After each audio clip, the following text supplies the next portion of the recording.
Alors, bonjour à tous. Bienvenue à ce nouveau webinaire de la chaire Ivanhoe Cambridge Immobilier de l'Observatoire et Centre de valorisation des innovations en immobilier, l'OCVI, de l'École des sciences de la gestion de l'UQAM. Alors, je suis André Desserre. J'ai le plaisir aujourd'hui de vous accueillir pour ce nouveau webinaire qui va porter sur la certification HQE, soit Haute qualité environnementale, pour discuter de ces évolutions et de ces impacts sur la performance environnementale des bâtiments, notamment en France, d'où a émané cette certification. Alors, je suis André Desserre, titulaire de la chaire Ivanhoe Cambridge Immobilier. Quelques mots sur la chaire. Nous présentons une série de webinaires de façon assez fréquente, assez régulière. Cette série celle-ci vise à sensibiliser les différents acteurs de l'écosystème de l'immobilier à nos grands enjeux et défis qui touchent le secteur dans le sens le plus large possible de l'immobilier, en mettant notamment de l'avant des solutions innovantes pour y répondre et pour stimuler toute l'industrie. Alors, ce webinaire a pour but de vous présenter cette certification française, haute qualité environnementale, et plus particulièrement ce qui touche ces évolutions puis ces impacts sur la performance environnementale, je dirais aussi sociale des bâtiments. Et des bâtiments en France, mais on va comprendre que cette certification s'est étendue dans plusieurs pays, tant en Europe, en Afrique, que dans certains pays au-delà de ces deux continents. Alors, le plan de la présentation, un petit mot de ma part, et à 11h40, nous commençons avec plusieurs intervenants, un, deux, trois, quatre, que je vous présenterai au fur et à mesure. On a un court plan. On présentera l'historique et la démarche HQE. On présentera aussi en quoi consiste la certification, quels sont ses bénéfices et ses différentes applications, donc celles pour les bâtiments tertiaires, soit tout ce qui touche le non résidentiel, et celles pour les bâtiments résidentiels. Nous parlerons aussi de la portée de la certification tant en France qu'à l'international, puis du réseau de partenaires qui se tissent autour de ces certifications, notamment au niveau de l'Union européenne. Et comme conclusion, une perspective du cadre réglementaire français et européen qui est quand même assez turbulent, comme je crois c'est le cas dans plusieurs pays. Alors, on aura une courte période de questions. Je vous explique en quoi elle consiste. La période de questions va se dérouler de la façon suivante. Vous avez en bas de votre écran une question et réponse, Q&R, et vous devez cliquer et mentionner ou écrire votre question au fur et à mesure du déroulement de la présentation. Si vous voulez adresser votre question à un ou une des conférenciers, conférencières, ça vaut le coup de le noter, ça sera plus facile de la diriger à la fin de la séance de présentation. Ne soyez pas surpris si on manque de temps pour répondre à toutes les questions, mais on va tenter de bien les saisir et de les transmettre aux différents intervenants. Ça sera Célia Maldini qui sera le maître d'œuvre de cette période de questions. Alors, quelques mots sur notre chaire, la chaire Ivanhoe Cambridge Immobilier. C'est une chaire qui en est à ses 29 ans au niveau de son existence, son développement en recherche, puis de la recherche qui se veut un épicentre, si je peux le dire ainsi, de rencontres entre chercheurs, entre intervenants du secteur public, privé, évidemment avec les étudiants, mais aussi avec toute l'expertise qu'on peut rencontrer et qui peut émerger des différents milieux. Alors, on veut être ce centre de rencontre et de mettre en valeur les développements et même de les faire corroborer avec différentes recherches plus académiques que nous pouvons mener. Alors, notre chaire, elle est faite en partenariat avec Ivanhoe Cambridge, qui est le portefeuille en immobilier de la Caisse de dépôt et placement du Québec, et nous sommes très heureux d'être en partenariat et de continuer à l'être au cours des prochaines années. Nous avons aussi créé en lien avec cette chaire, un autre groupe de recherche qui a pour but cette fois-ci d'observer et de valoriser les innovations. Donc, l'OCVI 2, Et cet OCVI2 a, en plus comme partenaire, en plus de Ivanhoe Cambridge, a aussi le Fonds immobilier de solidarité FTQ, Beaumont Québec, Aéroport de Montréal et de multiples organisations du secteur de l'économie sociale, du secteur public, du secteur privé avec lesquels nous intervenons et nous faisons des projets de recherche et même des projets pour transférer, tester, valoriser ces informations, ces nouvelles connaissances. Alors voilà pour nos deux organisations. Aujourd'hui, donc, plusieurs intervenants. Je vais présenter les intervenants au fur et à mesure qu'ils prendront, qu'ils prendront en contrôle la présentation. La première personne à intervenir, je vous la présente tout de suite, c'est Marjolaine Meignier-Millefer, qui est une femme politique engagée, qui a consacré une grande partie de sa carrière à promouvoir des politiques environnementales ambitieuses en France, notamment dans le secteur de la construction. Ancienne députée et vice-présidente de la Commission de développement durable, elle a été aussi rapporteure de plusieurs rapports parlementaires, tant sur la rénovation énergétique et les énergies renouvelables, et elle s'est également investie dans la transformation des métiers qui sont liés à la transition écologique et énergétique, ce qui est très intéressant. Elle a représenté la voix française sur ces sujets lors de grands événements internationaux, là, notamment la COP26 à Glasgow, la COP28 à Dubaï et le Forum Bâtiment Climat de Paris en mars 2024. Aujourd'hui, elle poursuit son action en tant que présidente de l'Alliance HQE-GBC qu'elle va nous présenter et il va sans dire que si elle est là, c'est qu'elle est toujours convaincue de l'importance de partager les solutions françaises à l'échelle internationale, comme on le fait aujourd'hui avec cette présentation. Donc, je vous passe la parole, Marjolaine. Merci d'intervenir.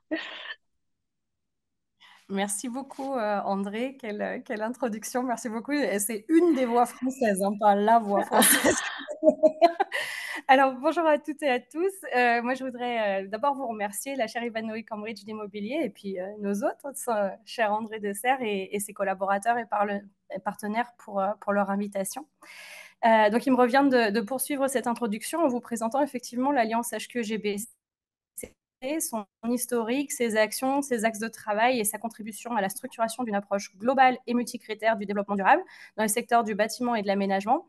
Alors, je vais essayer d'être à la fois exhaustive et pas trop longue, c'est pas évident parce que finalement, l'histoire HQE, c'est 30 ans, donc presque autant que finalement la chaire. Je vais démarrer par 3 concepts clés. Anticiper, partager les expériences et promouvoir la performance en matière de développement durable. C'est vraiment sur ce triptyque que repose toute l'action de l'Alliance HQE-GBC. Depuis bientôt 30 ans, donc, l'association travaille avec l'ensemble des acteurs de la filière, promoteurs, bailleurs sociaux, foncières, industriels, bureaux d'études, architectes, collectivités, enfin bref, tout le monde, pour construire collectivement les bonnes pratiques pour des ouvrages plus performants selon une approche globale et multicritère, structurante pour un cadre de vie durable. L'association a toujours été cherchée à être précurseur au travers de ses travaux d'innovation collaboratifs et prospectifs pour anticiper les enjeux environnementaux et préfigurer les futures réglementations environnementales en faveur de la conception, de la construction, mais aussi de la rénovation de bâtiments, de l'aménagement et des infrastructures durables. Bref, tout ce qui fait les fondements de la ville de demain. Donc, je vais essayer de refaire ça de manière historique en m'appuyant sur une rétrospective année après année. En 1996, c'est vraiment l'émergence du développement durable dans le secteur de la construction. L'association HQ est créée à ce moment-là sous l'impulsion des pouvoirs publics au moment de cette émergence de réflexion sur les impacts globaux que le bâtiment et plus largement le monde de la construction peuvent avoir sur l'environnement. On convient alors de la nécessité de rassembler les acteurs pour construire un langage commun et une démarche volontariste structurante selon une approche globale de l'acte de construire et du partage des pratiques. Les fondamentaux de la démarche HQE sont ainsi posés avec la définition de 14 cibles qui ont permis d'initier une vision vraiment structurante et des repères partagés et compréhensibles par tous. HQE est ainsi devenu un langage universel adopté par les acteurs. En 2002, lors des premières assises, l'association HQE propose une définition explication de la qualité environnementale des bâtiments, à la loi qui s'appelait DEQE, et c'est là que se déroulent les premières expérimentations en vue de la certification. À partir de 2003, on rentre dans une phase de normalisation. Les membres de l'association HQE s'impliquent en effet dans les travaux de normalisation qui aboutiront à la publication dès 2003 de la norme expérimentale NFXP 01 010, je suis précise, norme qui deviendra le cadre de référence des FDES. Les FDES sont les fiches de déclaration environnementale et sanitaire dont on entend beaucoup parler aujourd'hui. Les travaux de normalisation s'élargiront au fil des années, au CEN au niveau européen, puis à l'ISO au niveau international. Et le travail collaboratif vraiment est resté au cœur de l'association. Et l'association, pour cela, est reconnue d'utilité publique en 2004, ce qui montre vraiment la reconnaissance des pouvoirs publics du travail qui a été fait. Un référentiel de certification est élaboré et le premier certificat sera délivré en 2005, soit presque 10 ans après la création de l'association. Les référentiels de certification s'enrichissent au fil des années pour s'adapter à toutes les catégories d'actifs, donc logement collectif, maisons individuelles, bureaux, hôtels, commerces, bâtiments d'enseignement, etc., et constituent aujourd'hui une référence incontournable. Vous l'avez dit, la certification HQE se positionne parmi les certifications les plus utilisées dans le monde sur des bâtiments en construction, en rénovation ou en exploitation. Alors, la période 2007 à 2009 va nous faire passer des premières expérimentations d'évaluation HQE performance à la naissance du cadre de référence HQE. La prise en compte des impacts du bâtiment sur l'environnement connaît en effet un nouvel élan en France avec le Grenelle de l'environnement en 2007, puis le plan bâtiment durable en 2009. Et l'association HQE, à l'occasion de ses assises, initie un processus innovant avec la création de HQE Performance, qui est un programme d'expérimentation de deuxième génération qui commence à introduire les notions d'analyse de cycle de vie, de qualité de l'air intérieur, d'économie circulaire ou de résilience. Pleinement lancé en 2011, ces travaux d'innovation collaborative positionnent l'association comme un contributeur majeur de l'évaluation des impacts environnementaux, tant des bâtiments que de l'aménagement des territoires. En effet, parce que la somme de bâtiments HQE juxtaposés ne garantit pas de réaliser un quartier ou un territoire durable, c'est également en 2011 que naît la certification HQE pour les projets d'aménagement durable. Donc on élargit du bâtiment au territoire. C'est également au cours de cette période que naissent les 4 engagements qui structurent une démarche porteuse d'innovation dans une vision vraiment globale et multicritère, qui sont les 4 socles des cadres de référence HQE. Ces 4 engagements sont cohérents avec les objectifs du développement durable, les ODD qu'on connaît tous, et qui donc, ces 4 piliers sont le respect de l'environnement, donc cohérent avec les ODD numéro 6, 7, 12, 13, 14 et 15, la qualité de vie, cohérent avec les ODD 3 et 11, la performance économique, les ODD 7, 8 et 9, et le management responsable qui correspond à l'ODD 17. Les cadres de référence de l'Alliance HQE, GBC, sont des sortes de feuilles de route constituées de principes, d'engagements et d'objectifs dont la vocation est d'accompagner sur le long terme les professionnels du bâtiment, de l'immobilier, de l'aménagement, à la mise en œuvre opérationnelle d'opérations durables et à la progression continue pour réussir la nécessaire transition énergétique, environnementale et sociétale, comme vous l'avez dit effectivement. Il facilite la transversalité, incite les différents acteurs, professionnels, habitants ou utilisateurs, à vraiment travailler ensemble et à agir de façon responsable et, bien sûr, à innover. Ces cadres de référence servent de base au référentiel des certifications HQE délivrées par CERCAL pour le bâtiment résidentiel et CERTIVEA, donc pour ce qui est non résidentiel, comme vous l'avez dit, ce que nous on appelle tertiaire, l'aménagement et les infrastructures qui vous seront donc présentées plus en détail tout à l'heure.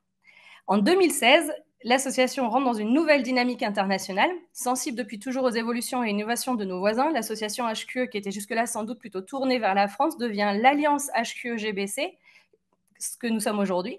Alors pourquoi une alliance? Parce que nous avons fusionné l'association HQE historique avec l'entité France-GBC, et ainsi l'association renforce ses partenariats internationaux et s'établit comme le membre français du réseau mondial des Green Building Council, que vous connaissez également. Alors, en parallèle, les travaux, évidemment, continuent et après le bâtiment et l'aménagement, un référentiel de certification HQE est dédié aux infrastructures en 2017. Là, je voudrais faire un petit focus sur l'analyse de cycle de vie. Parce qu'en effet, l'ACV est un très bon exemple d'action qui a été dans un premier temps expérimental et collectif, porté par des acteurs privés volontaires, tout en étant soutenu par les pouvoirs publics, et qui a donné lieu à une nouvelle réglementation. En 2016, l'État lance une expérimentation pour la nouvelle réglementation du bâtiment qui allie l'énergie et l'impact du carbone. C'est l'expérimentation E plus C-, énergie positive et réduction carbone. L'Alliance HQE-GBC contribue via ses travaux collaboratifs HQE Performance à cette dynamique. L'impact carbone est compris dans la performance environnementale des bâtiments. Il s'appuie sur la réduction des impacts environnementaux du carbone du bâtiment tout au long de son cycle de vie, donc de la production des composants à sa fin de vie. Et cette évaluation se base sur le principe d'ACV et donc la norme NF-EN 15978, s'il y a des spécialistes dans la salle.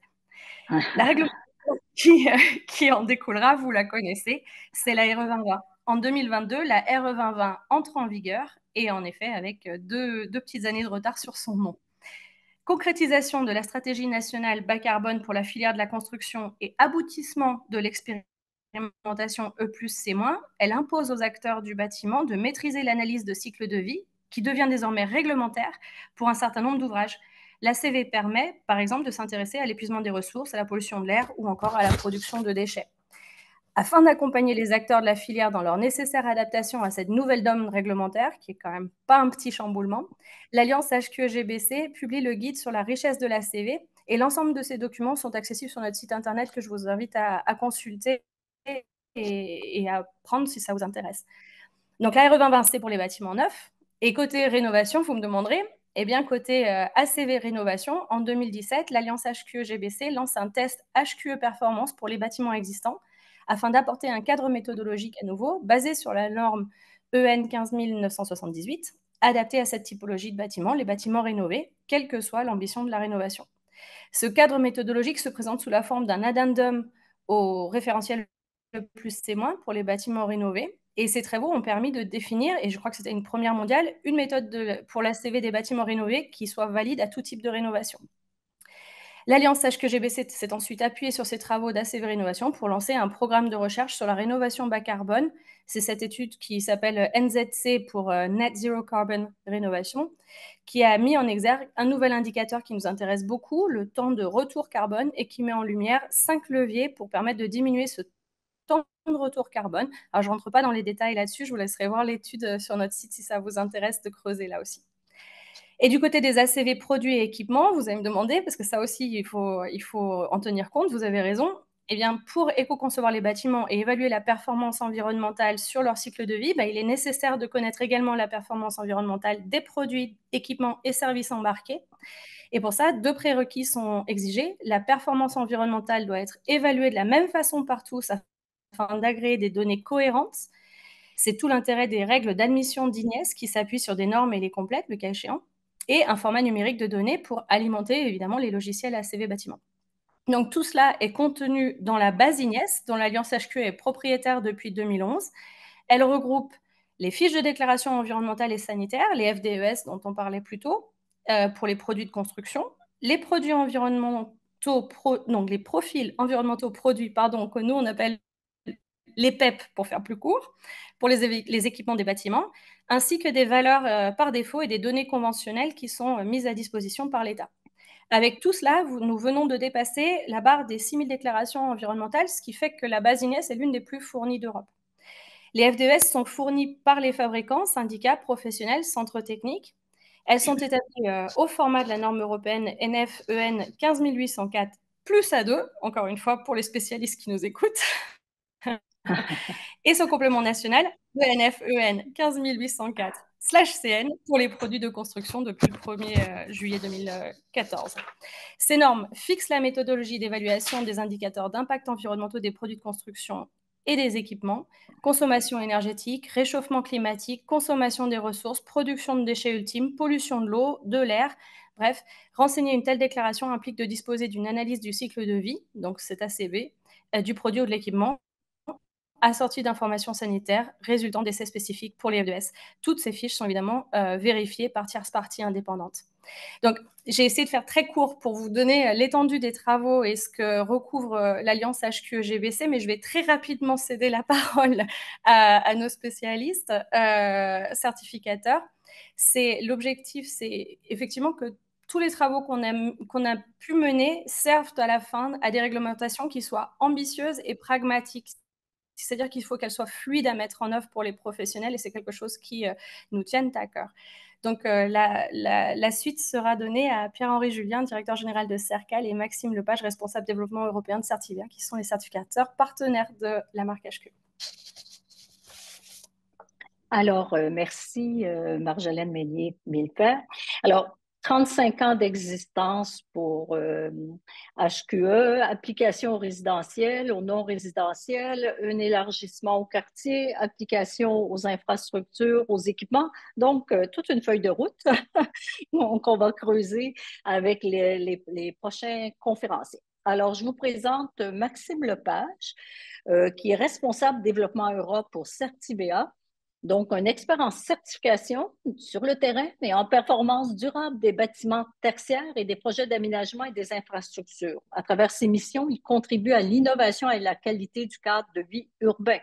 Maxime intervient régulièrement auprès d'acteurs européens pour diffuser les standards de durabilité et les certifications labels de Certivea. Il partagera sa présentation avec Pierre-Henri Julien, qui est directeur général de Cercal Qualitel Certification, dont on apprendra plus. Pierre-Henri Julien est un ingénieur français diplômé de l'École centrale de Lille. Il a débuté sa carrière dans l'industrie où il a occupé des postes de directeur commercial et puis de directeur des opérations à Paris.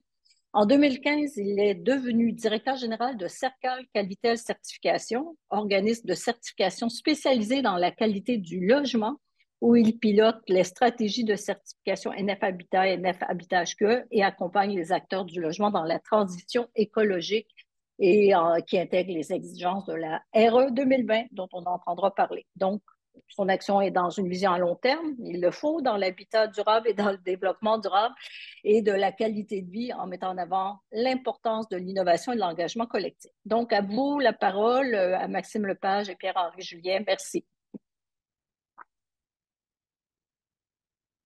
Merci beaucoup, Madame de Serres. Alors, je vais commencer. Je vais demander le contrôle. Je pense que c'est bon. Bonjour à tous. Ben, j'en profite également pour remercier la chaire pour cette invitation. Je suis ravi d'intervenir aujourd'hui. Alors, effectivement, je suis responsable de développement Europe de Certivea.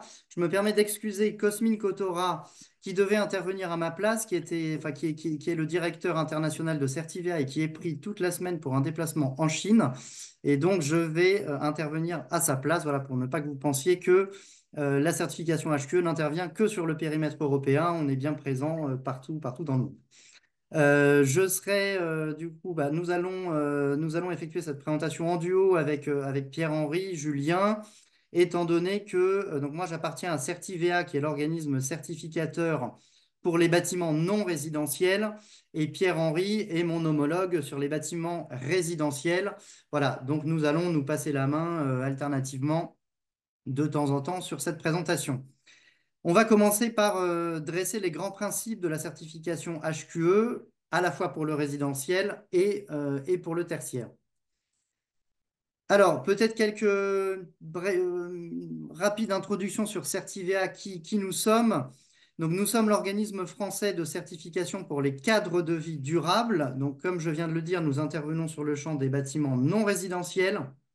Nous sommes filiales du CSTB, qui est le Centre scientifique et technique du bâtiment, donc qui est l'organisme de recherche en France sur tous les sujets liés au bâtiment. Et nous avons été créés en 2006. Donc là, je vais dresser le parallèle avec la frise que Marjolaine vient de vous présenter. Nous avons été créés en 2006. Nous sommes intervenus sur la délivrance des tout premiers certificats HQE pour les bâtiments de bureaux à l'époque. Et donc, notre vocation, comme Cercal, c'est d'aider les acteurs de l'immobilier à anticiper les transitions à la fois environnementales, sociétales et numériques en délivrant des démarches volontaires, donc des certifications et des labels qui sont des solutions volontaires pour valoriser la prise en compte du développement durable dans tout projet immobilier et également sur l'aménagement des territoires. Alors, je vous parle de certification et de label. Quand on parle de certification, on est bien sur la certification HQE, haute qualité environnementale. On délivre aussi des labels qui sont des dispositifs monothématiques où on va mettre l'accent sur un sujet en particulier du développement durable. Là, je fais le lien avec ce que vous a dit Marjolaine tout à l'heure. Nous avons notamment délivré depuis les différentes réglementations thermiques françaises, nous avons été habilités à délivrer les labels de performance énergétique qui avaient systématiquement, quelque part, qui avaient une longueur d'avance quelque part par rapport à la réglementation et qui préfiguraient la réglementation suivante. Donc, lorsqu'il y avait une réglementation thermique, un label de performance énergétique que nous étions habilités à délivrer définissait déjà des critères supérieurs à la réglementation. Et ces labels-là préfiguraient la réglementation suivante. Donc c'est un petit peu l'idée des labels et des certifications, c'est que ce sont des démarches volontaires, mais qui visent à préfigurer et à anticiper les réglementations à venir. Marjolaine a cité par exemple l'expérimentation E+C-, qui a conduit à la réglementation RE 2020, qui est la réglementation actuelle en France pour le neuf. Certivia et Cercal, nous avions délivré et nous délivrons ces labels E+C-.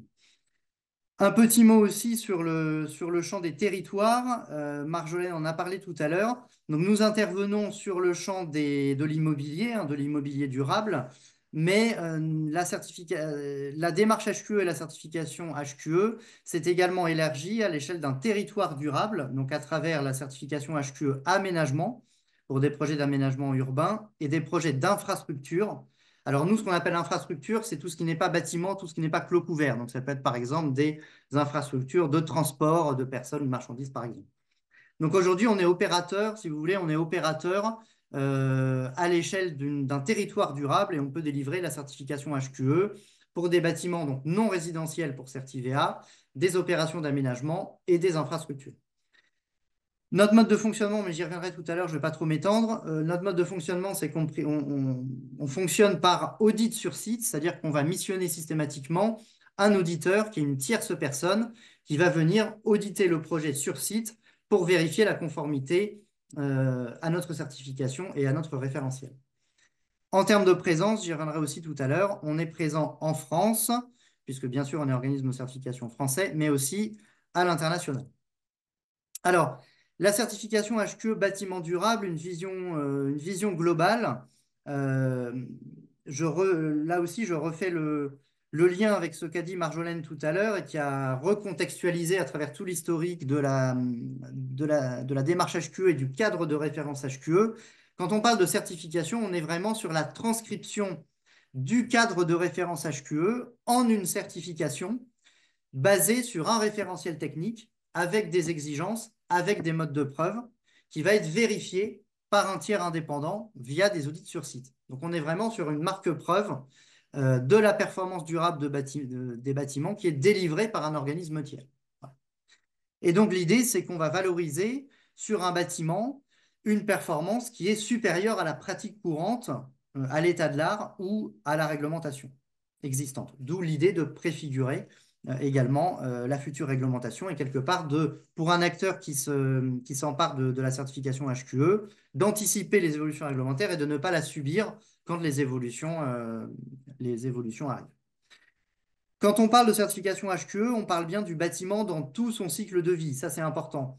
Donc, à la fois les opérations de construction, de rénovation, mais aussi d'exploitation du bâtiment. Alors, quand on parle d'exploitation du bâtiment, on va parler à la fois de sa qualité intrinsèque et de son amélioration au fil du temps de sa qualité intrinsèque via des rénovations plus ou moins profondes d'ailleurs. Mais on va aussi parler de sa gestion durable au quotidien, tout ce qui est maintenance multitechnique, multiservice. Donc là, on va aussi s'adresser à des property managers, à des asset managers, à des exploitants concrètement qui exploitent le bâtiment. La certification HQE, c'est bien une certification internationale. Aujourd'hui, le référentiel HQE de Certivia, il est applicable en France et dans le monde.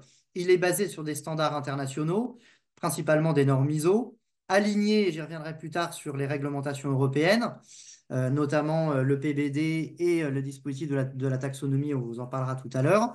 Et puis, bien sûr, leur transcription française, notamment les arrêtés, les décrets, l'ARE 2020 qui est la réglementation pour le neuf, le décret tertiaire pour l'existant, le décret BAX, etc. Et donc les typologies de bâtiments, j'en ai parlé, on est bien là sur le champ du non résidentiel et Pierre-Henri vous parlera tout à l'heure des bâtiments résidentiels. Alors, quelques visions d'ensemble de la certification HQE pour le non résidentiel. Là, vous voyez à l'écran l'ensemble des thématiques qui sont traitées par la certification HQE. Donc, HQE, on est bien sur une certification transversale, multi-thématique et multi-critères. Donc, on va bien parler de l'ensemble des sujets du développement durable sur les 4 grands engagements que Marjolaine nous a présentés tout à l'heure. Donc, sur le pilier environnemental, sur le pilier sociétal, la qualité de vie, sur le pilier économique, la performance économique, et aussi sur le management responsable. Donc, vous le voyez à travers les couleurs là sur les pictos. Ce qui est vert correspond à l'environnement, ce qui est jaune correspond à l'économique, ce qui est rose correspond à la qualité de vie, et ce qui est bleu correspond au management responsable. Voilà, je vais pas énumérer la liste à la Prévert là, de l'ensemble des thématiques qui sont abordées. Vous pouvez les voir s'afficher à l'écran. Dans la certification HQE bâtiment durable, qui est celle vraiment qui s'adresse aux acteurs qui visent un alignement avec la taxinomie européenne, on est sur une certification qui couvre 22 thèmes. Donc voilà, donc allant bien sûr de l'environnement, l'énergie, l'eau, les déchets, des thématiques de confort et de santé, et des thématiques économiques sur l'anticipation des coûts d'exploitation future, la maîtrise des coûts, l'économie circulaire, l'économie locale, etc. Voilà. Donc une certification vraiment multi-sujet.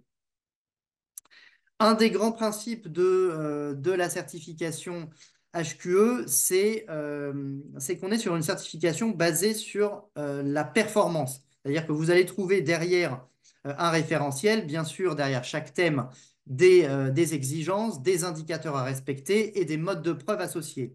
Dans la dernière version de la certification HQE, on s'est vraiment attaché à avoir un maximum d'indicateurs de performance qui sont ou simulés quand on est en phase de conception et de réalisation, mais qui sont ensuite mesurés, alors qui peuvent être mesurés en phase de réalisation, mais qui sont forcément mesurés en phase d'exploitation. Et l'idée, c'est que sur chaque thématique, vous avez une échelle de notation qui est identique en construction, rénovation et exploitation. Donc, quelque part, ça permet d'évaluer l'ensemble des bâtiments d'un parc sur une même échelle. Donc là, par exemple, une foncière ou un asset manager qui possède un parc de bâtiments existants et qui va déployer la certification HQE sur ces différents bâtiments. Certains vont se construire, certains vont se rénover, etc. Ça va lui permettre, via une même certification, de pouvoir comparer et de se benchmarker entre ces différents actifs.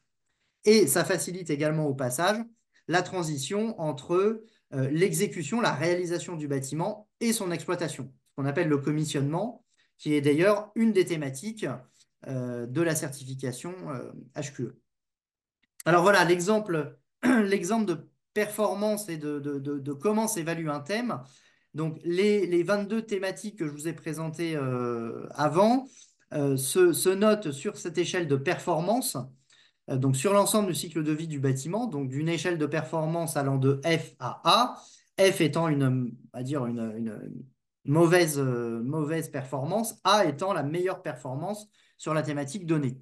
Entre ces deux classes, vous avez voilà, différentes échelles. Ce qu'il faut retenir, c'est que pour être certifié HQE, en construction, vous avez quand même un niveau minimum à atteindre sur une majorité de thèmes, c'est-à-dire la classe C. Pour les bâtiments en rénovation, il s'agit de la classe E. Ça, c'est un élément important parce que c'est également un des éléments différenciants par rapport à d'autres certifications. C'est qu'en certification HQE, l'idée, c'est d'aller déjà évaluer l'ensemble des thématiques, l'ensemble des 22 thèmes. On ne peut pas faire d'impasse sur un thème. Et puis, vous avez ensuite un niveau minimum à atteindre sur chaque thème. Après, bien évidemment, en fonction du projet, l'idée est d'aller chercher une performance plus haute sur tel ou tel thème. Voilà. Mais c'est vraiment un des éléments différenciateurs aussi par rapport à des certifications, par rapport à d'autres certifications. Alors, j'ai voulu rapidement illustrer de manière concrète sur deux thématiques pour rentrer un petit peu plus dans le détail. Vous avez à gauche le thème énergie. Alors là, j'ai pris l'exemple du bureau. Le thème énergie, il est évalué dans la certification par une seule exigence qui est la consommation énergétique globale du bâtiment, donc en kilowattheures d'énergie primaire par mètre carré par an pour tous les usages liés au bâtiment, y compris les consommations mobilières, la bureautique, etc. Et en fonction de la performance du bâtiment, et donc de la consommation énergétique, vous êtes classé sur cette échelle de A à F. Les modes de preuve étant en conception et en réalisation, puisque le bâtiment n'existe pas encore, on est sur une simulation énergétique dynamique, et en exploitation, on est sur des factures. Un autre exemple, je vais essayer d'être un peu plus rapide, sur la qualité d'air. Qualité d'air qui est une des thématiques HQE. Vous voyez que vous avez des seuils de polluants à respecter sur cette thématique-là. Donc, on va parler de composés organiques volatiles totaux, de formaldéhyde, de benzène, etc. On va demander à échantillonner les différents locaux du bâtiment et à déterminer la valeur atteinte de ces polluants sur les différents locaux. Là encore, en conception par un modèle prédictif et en exploitation et en réalisation par des mesures in situ sur le bâtiment. Et donc, en fonction du résultat de la mesure, là encore, vous êtes classé de A à F. Voilà. Donc, c'était deux exemples qui me paraissaient assez concrets pour illustrer le fait que c'est une certification HQE. Maintenant, on est vraiment sur une certification basée sur la performance. Alors là, très rapidement, on a également un système de notation, première notation intermédiaire qui permet de noter les 4 grands engagements HQE que Marjolaine vous a présentés par un système d'étoiles, de 1 à 4 étoiles. Et ensuite, on a également un score global du bâtiment, donc performant, très performant, excellent, exceptionnel. Donc, vous avez un score par thématique, vous avez ensuite un score au niveau de l'engagement et vous avez un score global au niveau du bâtiment, ce qui permet, là encore, pour des foncières ou des asset managers, de pouvoir benchmarker leur actif et puis également de s'en servir comme argument à la revente, à la location, etc. En termes de processus de certification, comment on intervient? Donc, on est une certification qu'on appelle tierce partie, c'est-à-dire que nous missionnons une tierce partie externe qui est un auditeur, qui est une personne qui a été formée par Certivea et que nous missionnons systématiquement sur chaque mission et qui va venir auditer le projet sur site. On appelle ça tierce partie parce que c'est une personne qui ne fait pas partie de Certivea. Donc, vous avez 3 parties. Vous avez l'équipe projet, avec son assistant maîtrise d'ouvrage qui prépare la certification, Certivea, l'organisme certificateur, et Cercal pour le logement, et l'auditeur qui vient auditer le projet. Voilà. Ça, c'est également une de nos spécificités par rapport à d'autres certifications. Nous, on est persuadé que ce système-là d'audit sur site, ça donne une valeur ajoutée parce que ça permet d'avoir un regard neutre, indépendant, d'avoir une compréhension globale du projet, de pouvoir questionner toute l'équipe projet. On s'aperçoit que c'est aussi un moment fédérateur pour l'ensemble de l'équipe projet. Ça peut permettre aussi de faire dégager des pistes d'amélioration du projet. Donc voilà, nous, notre philosophie, si vous voulez, c'est de mettre de l'humain aussi dans la certification. Pour nous, la certification, ce n'est pas uniquement un référentiel avec une checklist d'exigences à cocher. C'est aussi quelqu'un qui se déplace, qui vient comprendre le projet et qui remet le projet dans une perspective globale. Alors, on intervient à différents moments du projet, classiquement à la fin de la conception du projet et à la fin de réalisation du projet. Là, je parle pour les bâtiments, pour des projets en construction, rénovation. On peut également intervenir en fin de phase de programmation. Quand on est sur un bâtiment en exploitation, on est sur une certification cyclique. Donc, on part sur un cycle de 5 ans et on intervient de manière régulière, de manière récurrente pour vérifier que la performance est bien maintenue, voire améliorée durant le cycle. Alors, quelques bénéfices de la certification, ça reboucle quelque part avec les besoins des acteurs. Pourquoi au départ les acteurs finalement se sont emparés de ces certifications et pourquoi ils poursuivent aujourd'hui? Alors, il y a différents bénéfices sur différents types d'acteurs. Pierre-Henri vous en présentera d'autres pour d'autres typologies d'acteurs, notamment pour les résidents tout à l'heure. Si on parle de l'immobilier tertiaire, notamment de l'immobilier de bureau, un des premiers bénéfices pour un investisseur ou pour un propriétaire, c'est la valorisation de l'actif immobilier. Un bâtiment certifié HQE va augmenter la valeur patrimoniale et locative du bâtiment, va limiter les taux de vacances, attirer les preneurs beaucoup plus rapidement et via la performance et la marque preuve de la performance, va atténuer quelque part le risque d'obsolescence du bâtiment. Alors j'ai retrouvé un chiffre du CBRE, d'une étude du CBRE de 2023 qui montrait qu'un bâtiment certifié avait un taux d'occupation de 23% supérieur à un bâtiment non certifié. Voilà. Donc ça vous donne un petit peu une ordre de grandeur.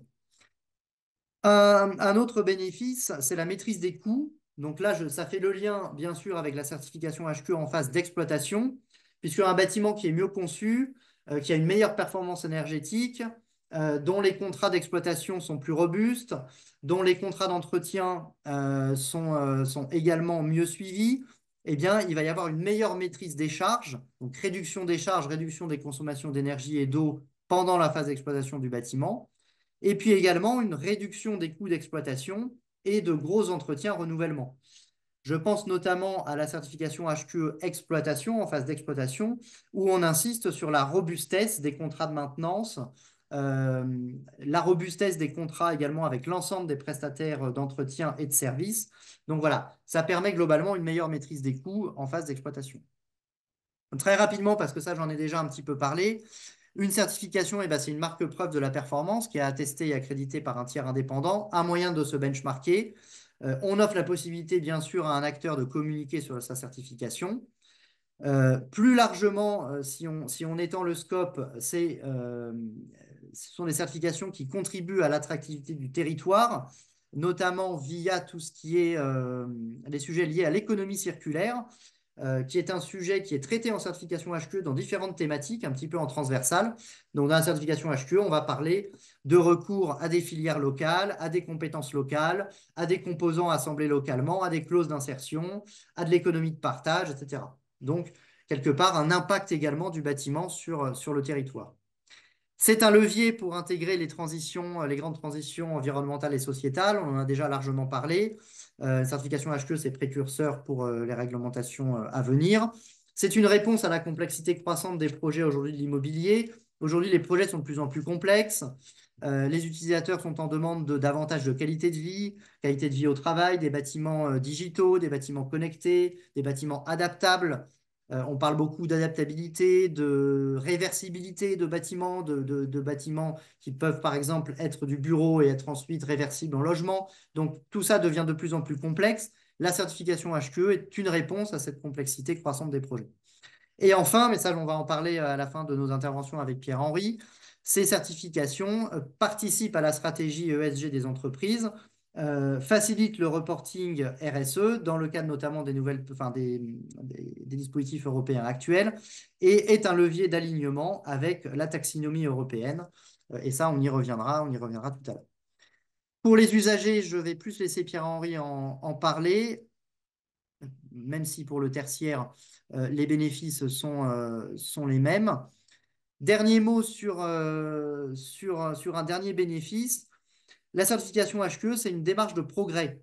C'est basé sur un système d'amélioration continue. Vous avez des critères techniques, mais vous avez aussi tout un volet qu'on appelle le système de management responsable et qui offre vraiment un fil rouge, un plan guide et une méthodologie pour prendre en compte le développement durable via des évaluations périodiques à différents stades du projet.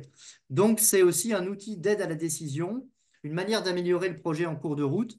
Et quelque part, ça permet aussi une meilleure sécurisation et robustesse du projet via l'encadrement des prestataires, une fluidité dans les passages de relais, une meilleure communication, etc. Donc, c'est aussi une méthode d'amélioration continue. Voilà. Eh bien, voilà pour ma part. Comme on est sur une intervention à deux voix, je vais laisser mon homologue Pierre-Henri poursuivre avec les bâtiments résidentiels. Donc, Pierre-Henri, tu peux reprendre la main. Merci, merci Maxime, merci André Dessert de de nous permettre de venir un peu présenter ce qu'est la certification HQE. Et merci à la chère Ivanhoe Cambridge de nous recevoir.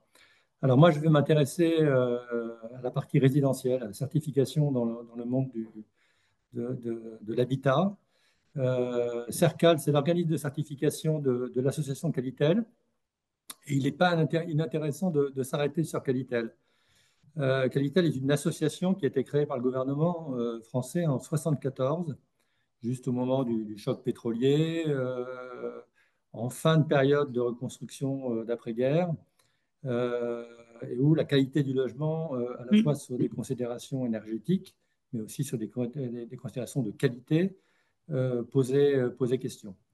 L'association repose sur deux missions d'intérêt général qui sont la promotion de la qualité du logement en France à travers la certification et la formation du grand public. La particularité de l'association, c'est qu'elle est composée de 4 collèges qui regroupent en fait tous les acteurs du logement en France. Et j'insiste sur un des collèges qui est l'association des consommateurs, qui représente les associations de consommateurs et d'usagers de l'habitat, où là, on va retrouver l'ensemble des associations et des fédérations qui viennent, qui représentent les habitants, que ce soit des locataires ou des propriétaires occupants. Un deuxième collège qui regroupe l'ensemble des acteurs de la construction, les promoteurs, les bailleurs sociaux, donc l'USH, Union sociale pour l'habitat, la FPI, donc la Fédération des promoteurs immobiliers, la FNAIM, les agents, mais aussi les financeurs avec la Caisse de dépôt et de consignation, la Banque des territoires en France, qui finance une très grande partie la quasi-totalité d'ailleurs du logement social en France. Un troisième collège qui représente les acteurs de la construction, économistes, architectes, entreprises, artisans, mais aussi les filières de matériaux qui participent au conseil d'administration de Qualitel, et enfin l'État et les grandes agences de l'État françaises, dont donc le ministère, l'ANIL, l'ANA et le CSTB. Donc vous voyez un conseil d'administration très large qui regroupe l'ensemble des acteurs et qui fait que les certifications que l'on porte font consensus dans la filière.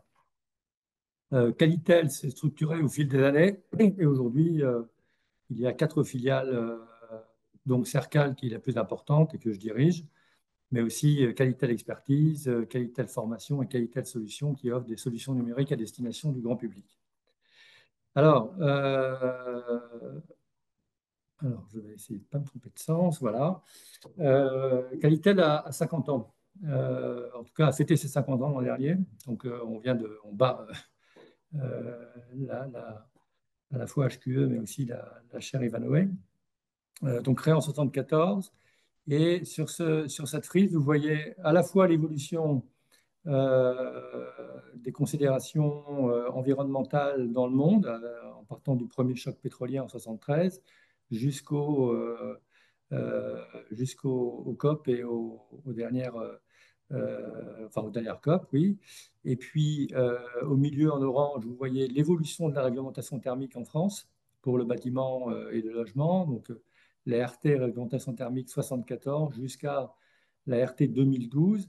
Et puis, le gap en 2020 avec la mise en place de la réglementation environnementale 2020 qui a introduit la notion de changement climatique et de bilan carbone dans les analyses, dans la réglementation de construction. En parallèle, vous voyez l'évolution de Qualitel et de Cercal depuis 1974, avec petit à petit la constitution de labels, puis de certifications plus complètes, multicritères, la qualité étant jugée forcément multicritère, l'introduction de données environnementales à partir des années 2000, sous l'influence en particulier de l'association HQE, dont d'ailleurs Qualitel était un des membres fondateurs, jusqu'à l'évolution des certifications en 2015 avec l'apparition des marques uniques NF Habitat et NF Habitat HQE, qui sont les marques de certification que nous portons en France, qui ont évolué depuis en venant se compléter par ce qu'on appelle des profils spécialisés qui viennent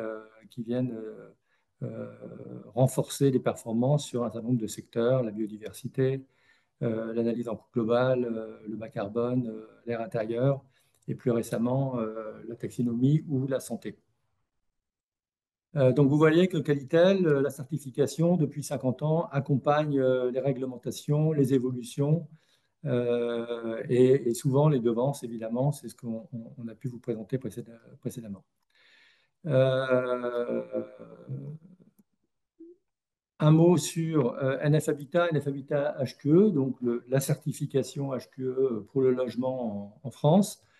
Première constatation, c'est que nous suivons l'ensemble du cycle de vie du bâtiment. Donc, la construction, et là on s'adressera aux promoteurs, aux bailleurs sociaux, aux constructeurs de maisons individuelles, la rénovation, avec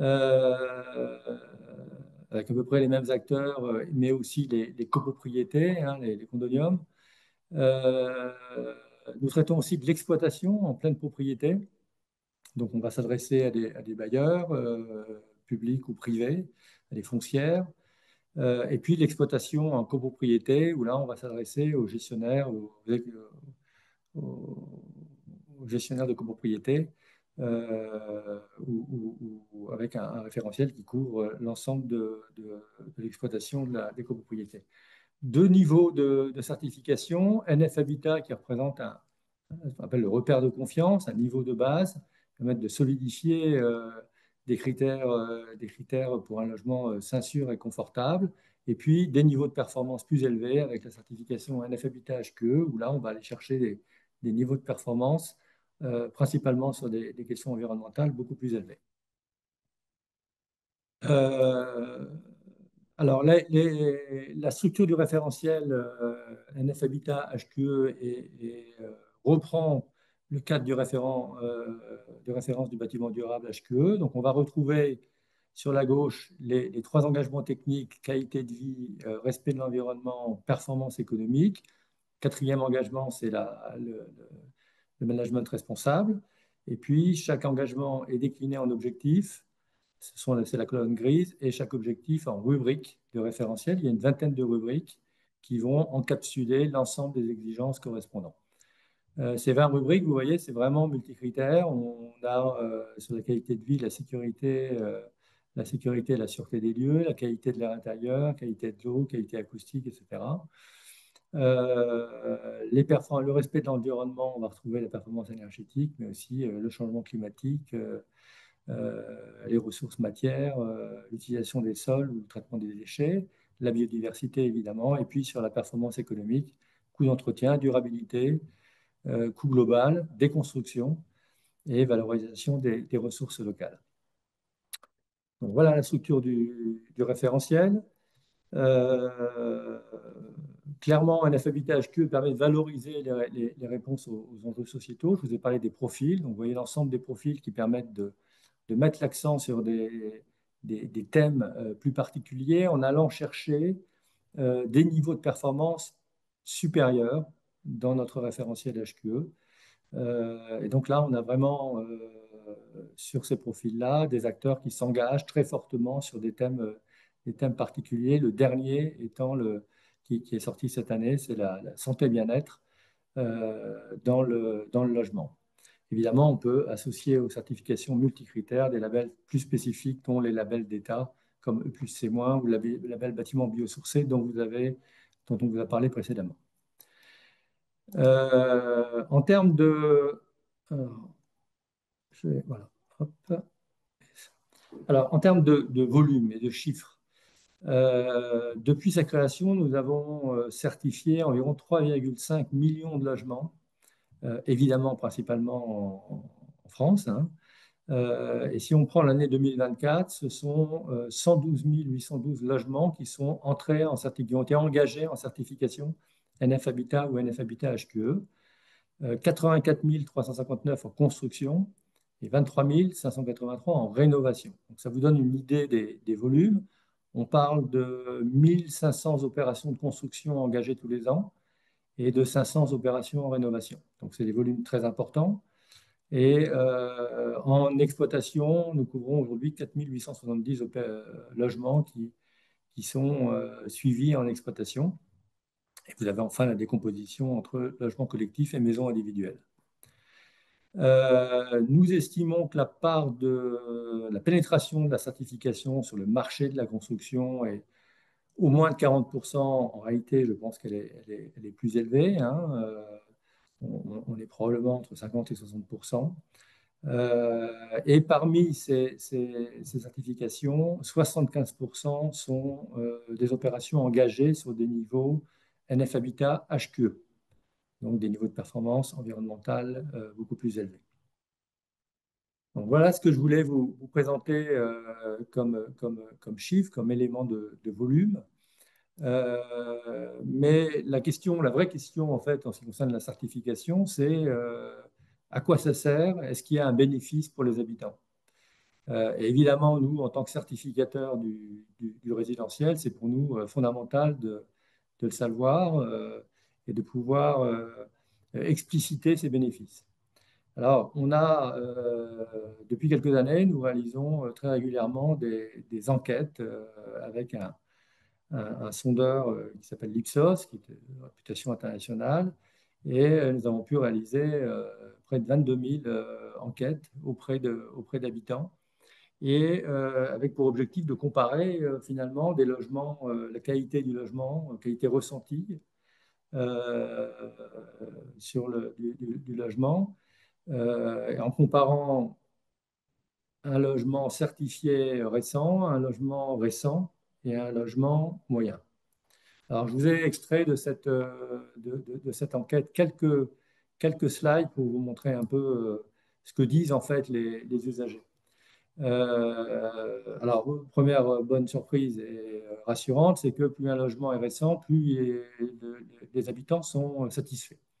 Alors, on s'est intéressé aux personnes, au pourcentage de personnes qui sont très satisfaites, c'est-à-dire qui donnent une note de 9 ou 10, hein, vous connaissez le principe, sur une enquête de satisfaction sur 10. C'est-à-dire que on ne va pas chercher la satisfaction molle, on va chercher la grande satisfaction. Et on voit que quand il s'agit d'un logement certifié de moins de 10 ans, ils sont 74% à dire qu'ils sont très satisfaits, contre 63% pour un logement de la même époque, donc moins de 10 ans, et 53% pour l'ensemble des habitants. Et on parle d'un panel de 22 000 personnes, hein, donc c'est très robuste comme échantillonnage. Puis à droite, vous avez un chiffre pour la maison individuelle. On voit que l'écart est encore plus fort. 10% d'écart, c'est considérable hein, sur ces niveaux-là de satisfaction. Sur un autre sujet qui est le confort thermique. Alors, le confort thermique, c'est évidemment se sentir bien l'hiver quand il fait froid, mais c'est aussi de plus en plus maintenant se sentir bien quand il fait très chaud. Et il va faire de plus en plus, on aura de plus en plus à vivre des périodes de très grande chaleur. Là aussi, on voit que les personnes très satisfaites sur un logement certifié Cercal Neuf Habitat HQE sont à 39% très satisfaits contre 23% pour un logement neuf et 19% pour l'ensemble des logements. Donc là aussi, des éléments très, très significatifs. Les dépenses, les charges. Alors sur les dépenses énergétiques, là encore, alors le sujet est peut-être moins prégnant au Québec, mais va probablement le devenir. Le coût de l'énergie est ce qu'il est, et il a tendance à fluctuer, et plutôt en augmentant. Donc le sujet de la maîtrise de la consommation énergétique est particulièrement important. On voit que 32% des habitants d'un logement certifié sont très satisfaits contre 17% pour un logement neuf. Ils sont très satisfaits aussi, plus satisfaits du niveau annuel des dépenses liées au logement, donc les charges d'entretien, 23% contre 15%. Ils sont mieux isolés du bruit. La question de l'acoustique, depuis 50 ans, on travaille le sujet en France, et même une qualité, elle est de ce point de vue-là la référence en matière d'acoustique en France. Et c'est un sujet qui reste une des plaies du logement. Quand on interroge les gens, ils vous parlent très vite de l'acoustique et comme étant un vrai sujet de plainte.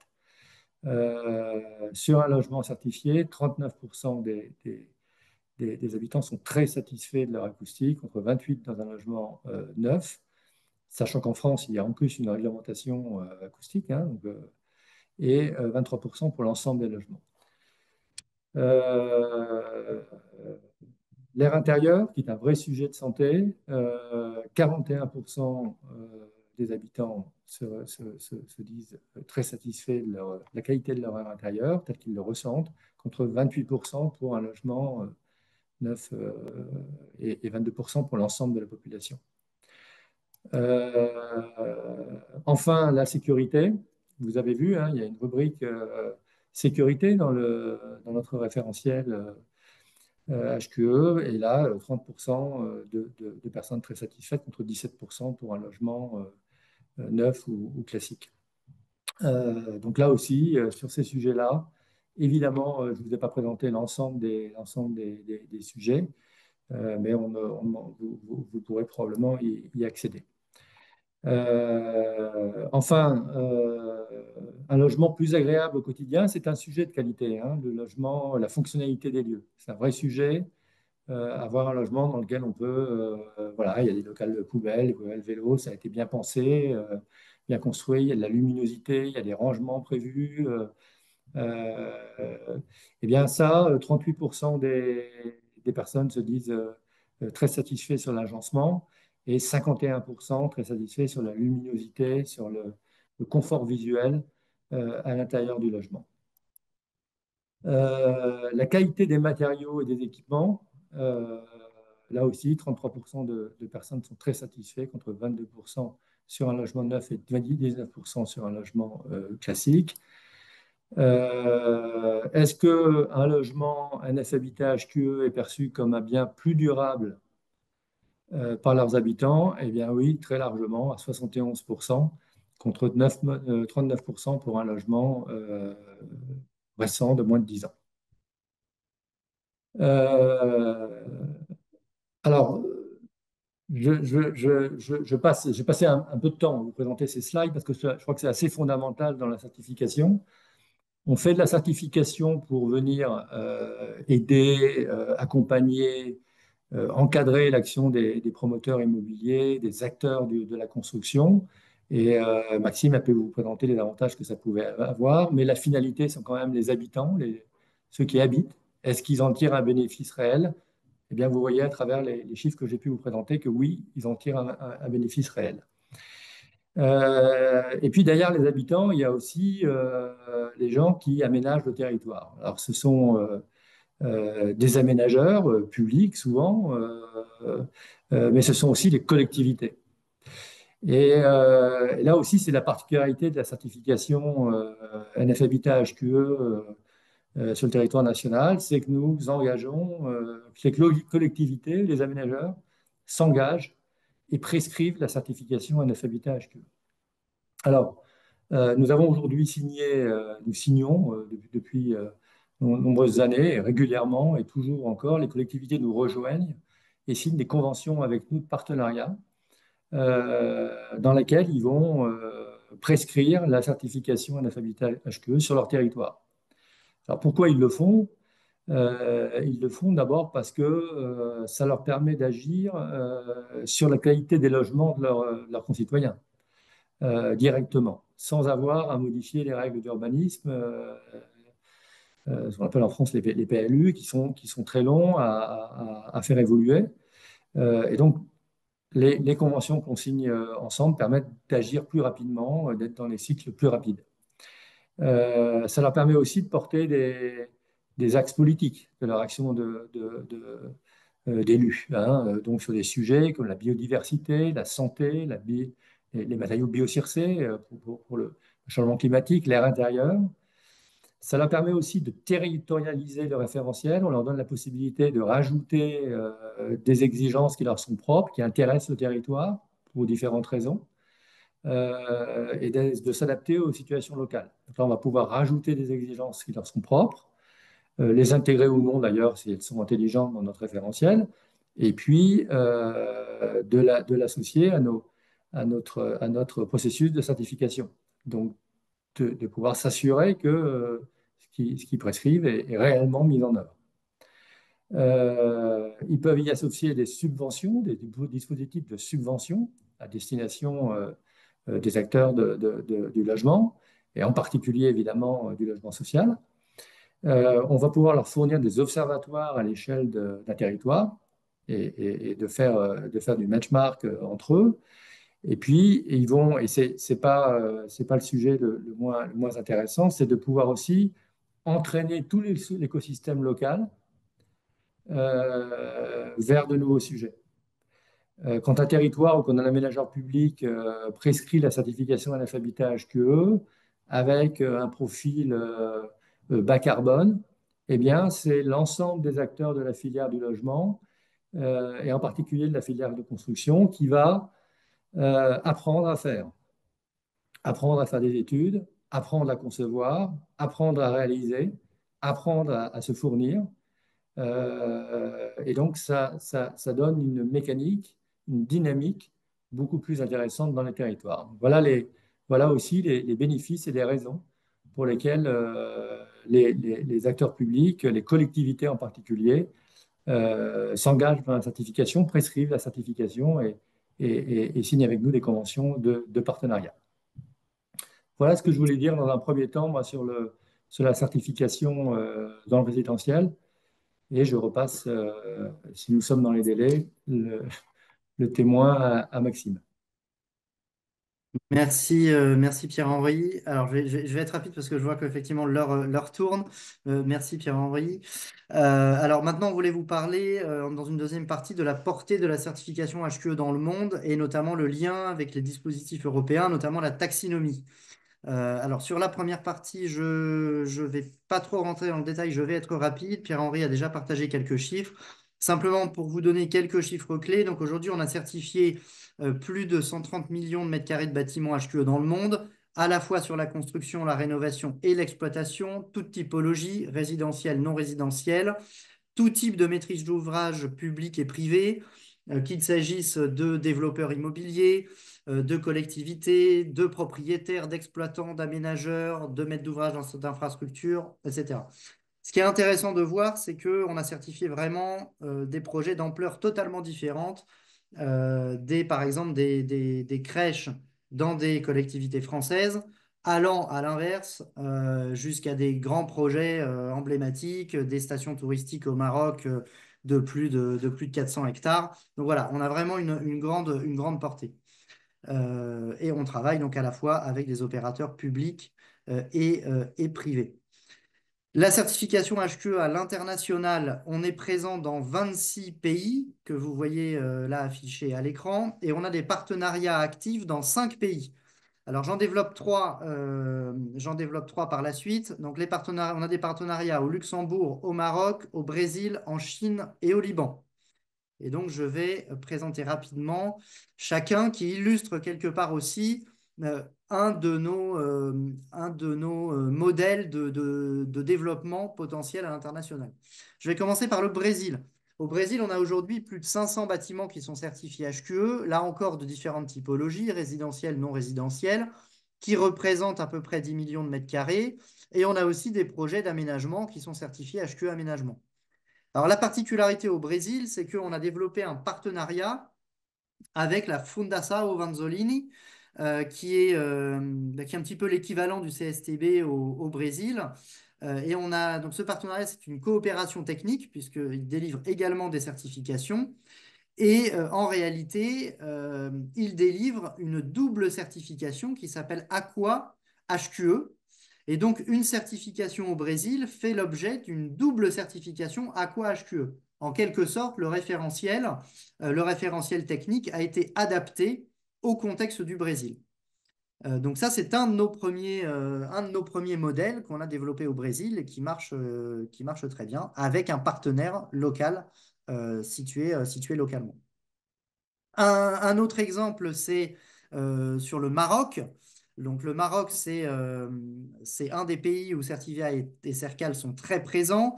On a aujourd'hui plus de 100 bâtiments certifiés HQE, plus de 6 millions de mètres carrés certifiés. Là encore, toute typologie, des projets d'aménagement à nouveau.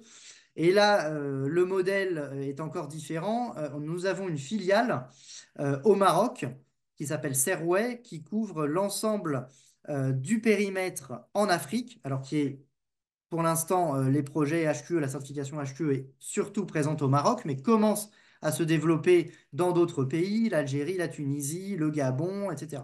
Et donc, la mission de Serway, c'est vraiment de diffuser la certification et de la développer dans toute l'Afrique. Et là, on a directement des personnes sur place au Maroc via une filiale dédiée.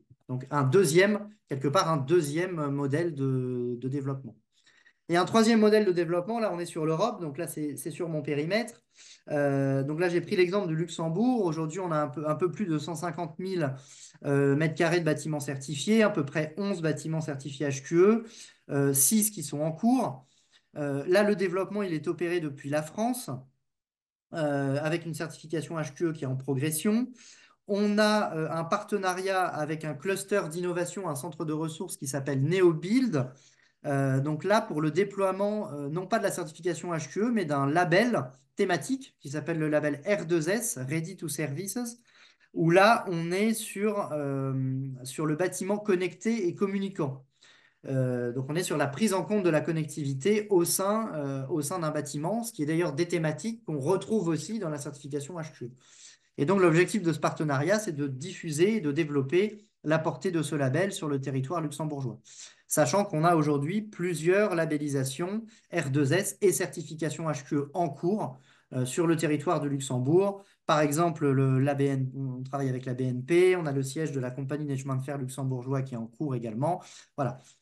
Donc, si vous voulez, trois exemples, trois illustrations. Je vais vous présenter trois exemples de présence et d'implantation de la certification HQE dans le monde, avec à chaque fois, quelque part, trois modèles différents. Et je vais repasser la main à Pierre-Henri. Oui, merci Maxime. Alors, effectivement, nous intervenons aussi, Cercal, j'allais dire, main dans la main avec Certivéa, l'international. Hein. C'est clair qu'on travaille en équipe, pour des raisons aussi de coût. Hein. C'est toujours, voilà, on joue les synergies à l'international de façon très forte.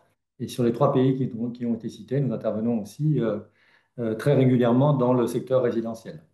Je voulais juste, on vous avez parlé du Luxembourg, c'est intéressant parce que le Luxembourg a développé son propre label en matière de qualité de logement et en fait ils ont été confrontés avec des sommes très conséquentes hein, qui ont été amenées par l'État.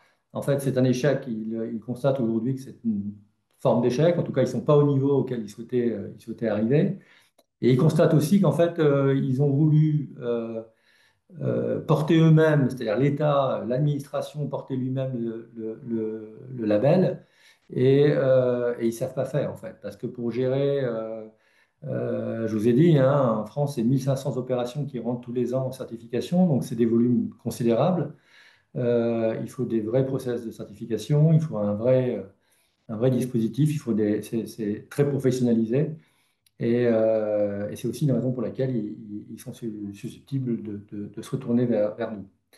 Alors, à l'international, ben, on porte un référentiel qui s'appelle HQE Residential, qui est une déclinaison de NF Habitat HQE, qui couvre l'ensemble du cycle aussi, construction, rénovation, exploitation, pleine propriété. Je dois vous dire que nous sommes en discussion avec le Québec sur exploitation copropriété, en tout cas les structures. En tout cas, il y a une réflexion sur le sujet et on l'a écouté avec beaucoup d'intérêt. Et ça nous intéresserait vraiment de pouvoir développer quelque chose sur le sujet au Québec.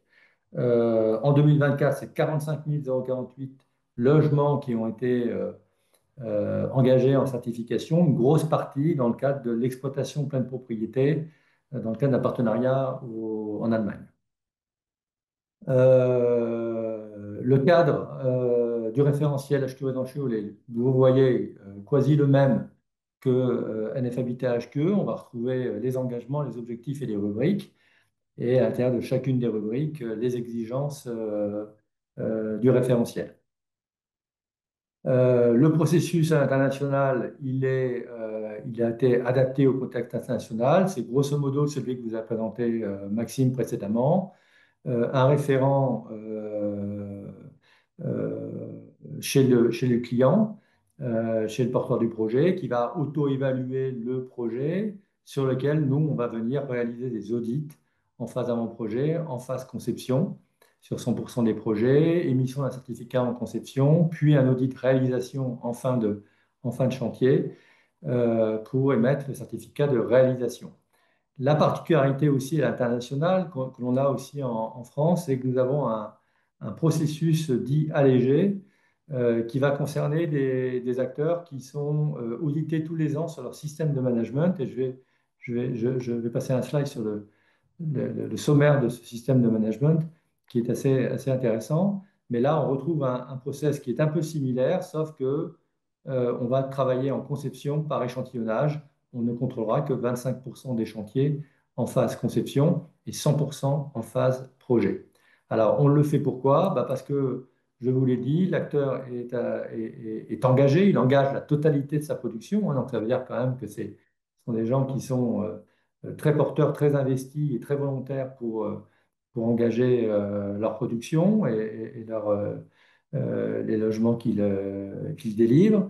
Et ils vont être audités tous les ans un peu sur un modèle de type ISO, hein, sur voilà, tous ces thèmes qui sont dans le sommaire. Donc, on va retrouver le contexte, la responsabilité de la direction générale, l'organisation, les ressources et les moyens. Le chapitre 8, qui est le chapitre qui est lié à la réalisation des opérations et qui évidemment porte l'ensemble des exigences du management responsable de HQE, l'évaluation du système et évidemment le processus d'amélioration continue. C'est grâce à ça et cet audit annuel on va pouvoir, que l'acteur pourra alléger son processus de certification. Je te repasse la main, Ouais, Maxime. tout à fait. Merci Pierre-Henri. Alors c'est pareil, je vais être rapide parce que je vois que l'heure tourne. Ça très rapidement. Donc là, on va vous présenter le lien avec les dispositifs européens, notamment la taxinomie européenne. Je vois qu'il y a une question dans le chat à ce sujet. Alors ça très rapidement, je ne m'étends pas. C'est juste pour vous dire que Certivia aujourd'hui est en lien avec les différents acteurs de la chaîne immobilière et financière à l'échelle de l'Europe et plus largement. L'idée, c'est de vraiment faire le pont entre les décideurs, les institutions politiques, les acteurs de l'immobilier et aussi les institutions financières. Donc, on participe à différents groupes de travail, à différents workshops, think tanks à l'échelle européenne, avec différents partenaires, notamment à l'échelle européenne.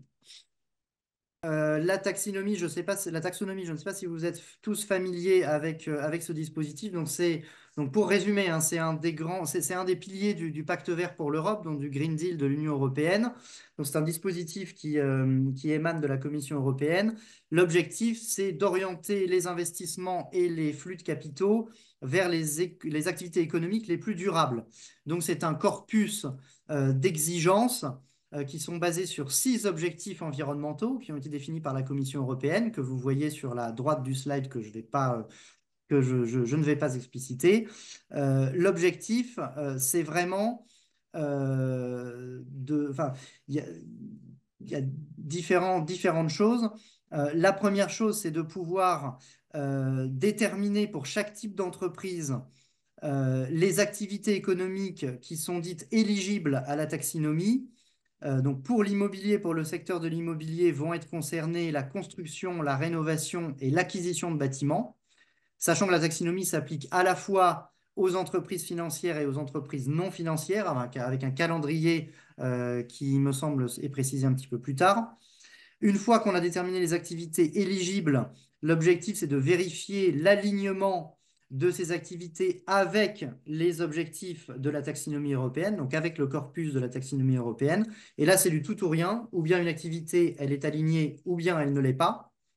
Et ensuite, l'idée, c'est de pouvoir, via les reportings extra-financiers des entreprises, de pouvoir directement afficher les pourcentages d'activité alignés avec la taxinomie, donc à la fois le chiffre d'affaires, les CAPEX et les OPEX, là encore, pour pouvoir orienter les flux de capitaux vers les activités dites vertes et éviter le greenwashing.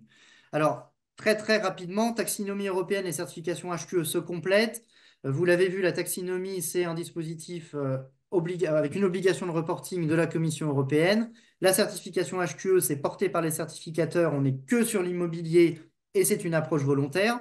Néanmoins, les deux systèmes sont liés, sont interconnectés, puisque la certification HQE, elle est directement alignée avec la taxinomie européenne. Chaque exigence de la taxinomie européenne sur les différents objectifs de la taxinomie européenne a été reprise dans la certification HQE.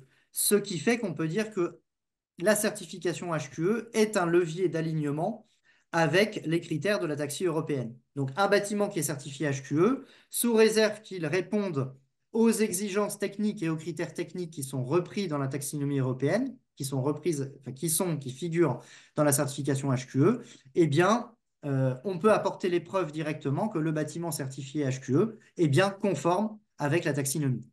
Et on peut délivrer, une fois que le bâtiment est réalisé, une attestation de taxinomie qui prouve cet alignement, un petit peu comme un proxy que le maître d'ouvrage ou que le propriétaire pourra directement afficher dans le cadre de son reporting extra-financier.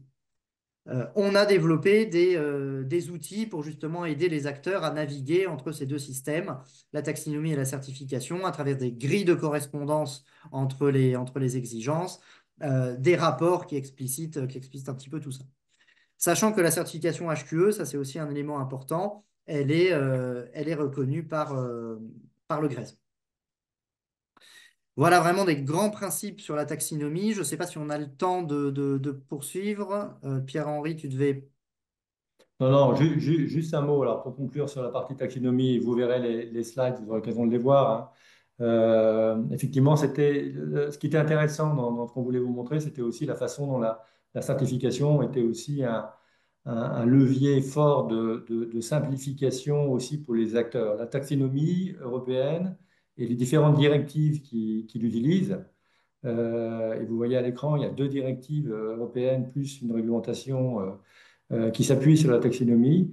C'est extrêmement complexe pour les acteurs, hein. Et ça a d'ailleurs donné lieu à une levée de bouclier qui finit par un recul de la réglementation européenne.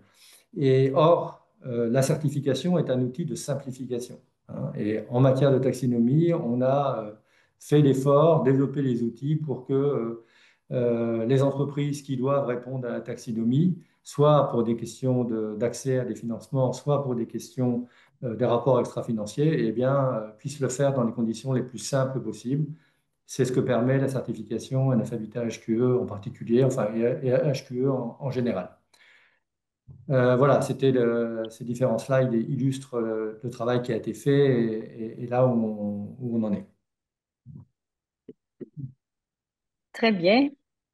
Merci beaucoup pour cette présentation très dense, tant sur le contenu que sur les modèles d'affaires et sur son intégration au cadre politique. C'est justement sur ce dernier sujet qu'on va clore la quatrième partie de cette présentation, ce webinaire. Alors, je vous ai déjà présenté Madame Marjolaine Meunier-Millefert qui est intervenue en début.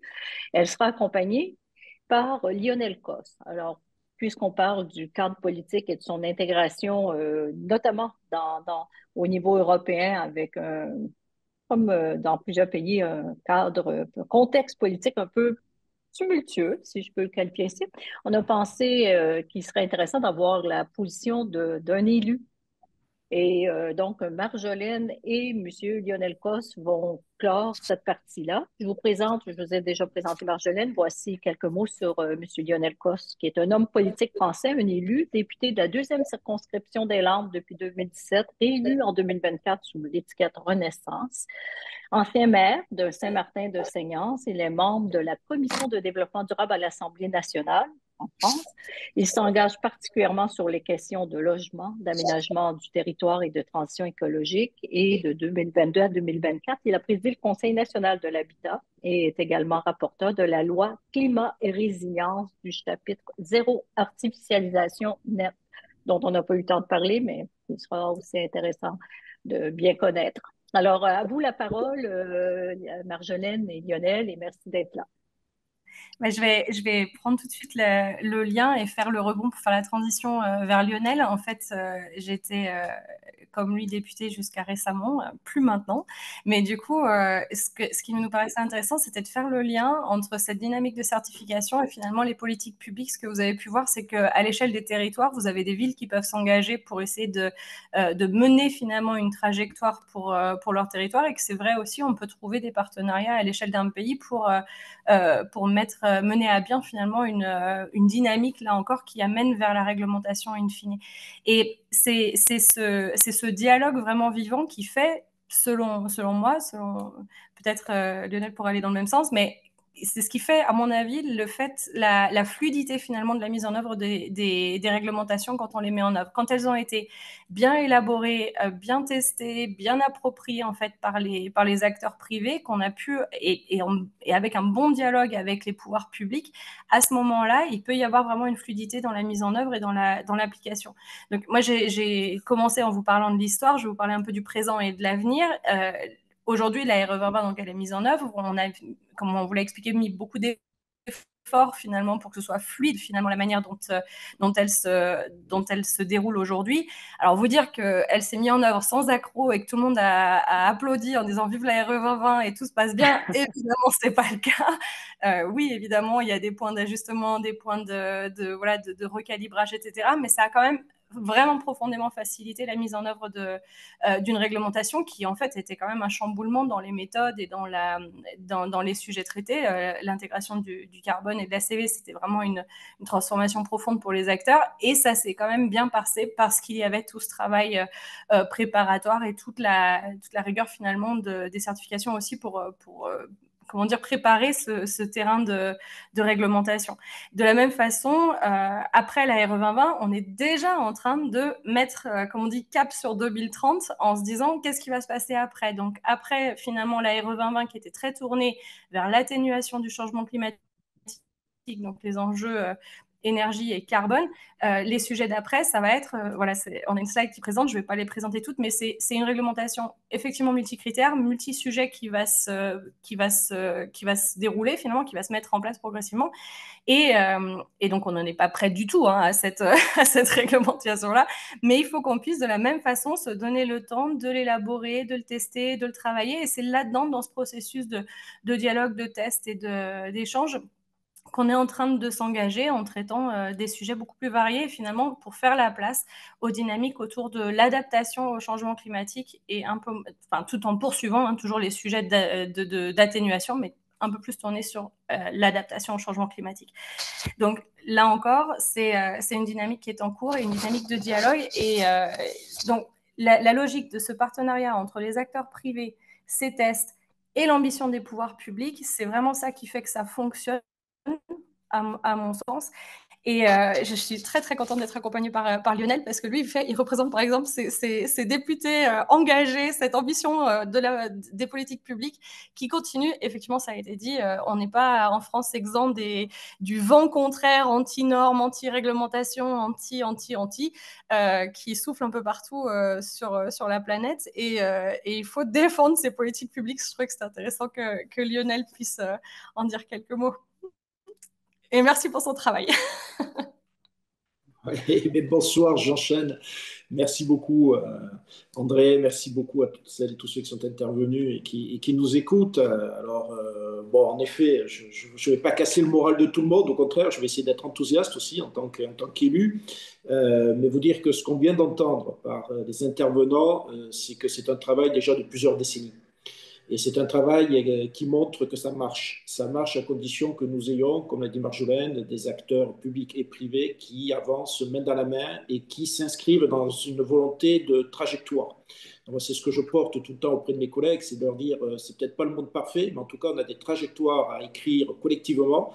Et ces trajectoires, progressivement, on les fait avancer pour arriver justement à, quelque part, excuse-moi l'expression, mais c'est un peu un monde meilleur, c'est-à-dire un monde dans lequel, effectivement, les bâtiments en particulier, alors que ce soit du tertiaire, du logement, mais soient beaucoup plus respectueux déjà de celles et ceux qui les occupent, que ce soit du logement ou des bureaux ou d'autres activités, mais que ce soit aussi vis-à-vis, je dirais, des enjeux de santé, d'environnement autour des particuliers, de tout ce qui concerne le carbone, puisque nous, on a des inscriptions sur le bâtiment bas carbone qui sont quand même importantes pour 2050, qui est quand même une ambition donc, de l'Union européenne, et la France s'inscrit là-dessus.